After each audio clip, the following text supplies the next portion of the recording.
Hello, my name is Paul Duval, and this is my presentation on retention in the United States Air Force. Today we're going to talk about how retention became an issue, major causes of turnover in the Air Force, and some solutions to the problem.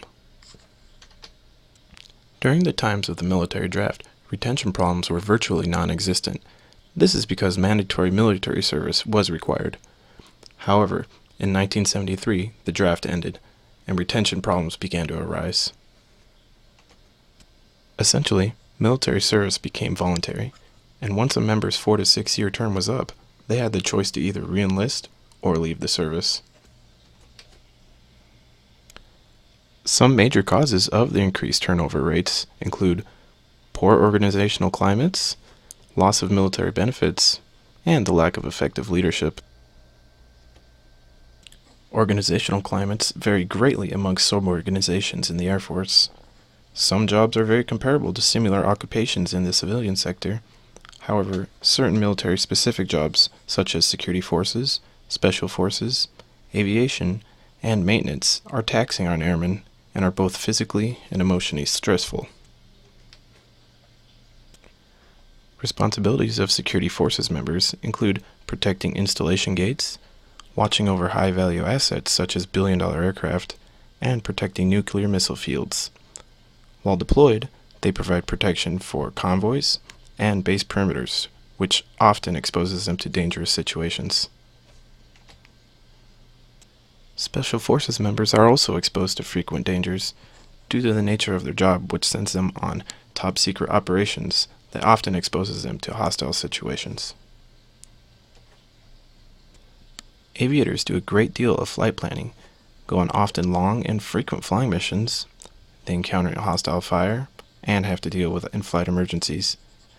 Additionally, there is a great deal of training they must go through because mistakes made in the air can have disastrous results. Maintainers work long and difficult shifts and are exposed to the environment.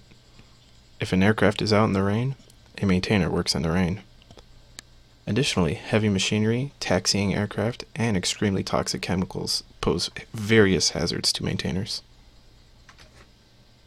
Besides their normal job duties, military members must also take part in deployments, temporary duties, professional military courses, readiness inspections, flying schedules, upgrade training, war exercises, volunteering, families, and off-duty education. For some airmen, it is simply too much. Military benefits exist for a variety of different reasons. One is to recruit new members, another is to retain old members, and another is just for general morale and welfare purposes. Some military benefits include college tuition assistance, re-enlistment bonuses, professional certifications, paid leave, medical benefits, and retirement pay. However, some military benefits are in danger of being taken away. In 2013, tuition assistance was temporarily paused, creating a financial burden on airmen attending school. The Senate wants to get rid of the GI Bill, which provides college assistance to airmen after they leave the service. Military retirement is in danger of being lowered, and joint military housing benefits are currently on the verge of disappearing. With cuts in benefits, some airmen are leaving to find organizations that are more reliable and that provide better compensation.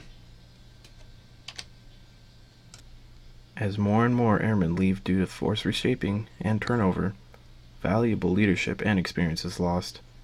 This leaves younger troops to move to supervisory positions to pick up the slack. As this occurs, the overall pool of experience is diluted.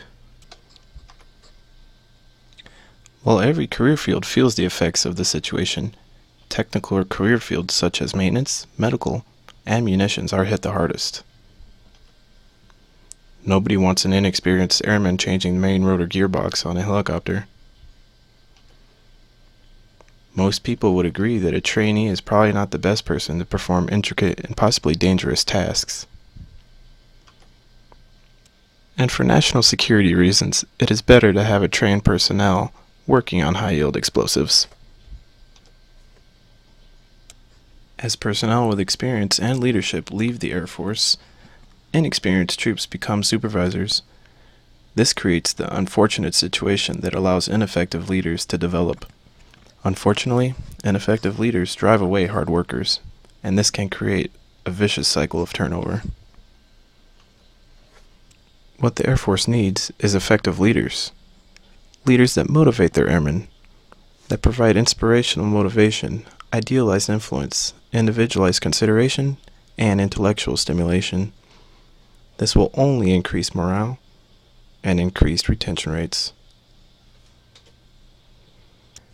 As we can see, the Air Force needs funds to prevent turnover and increased retention rates. Yet, money is not the only problem. The Air Force also is in dire need of effective leadership, and this includes leaders at the top echelons of the military, because better decisions need to be made in the future.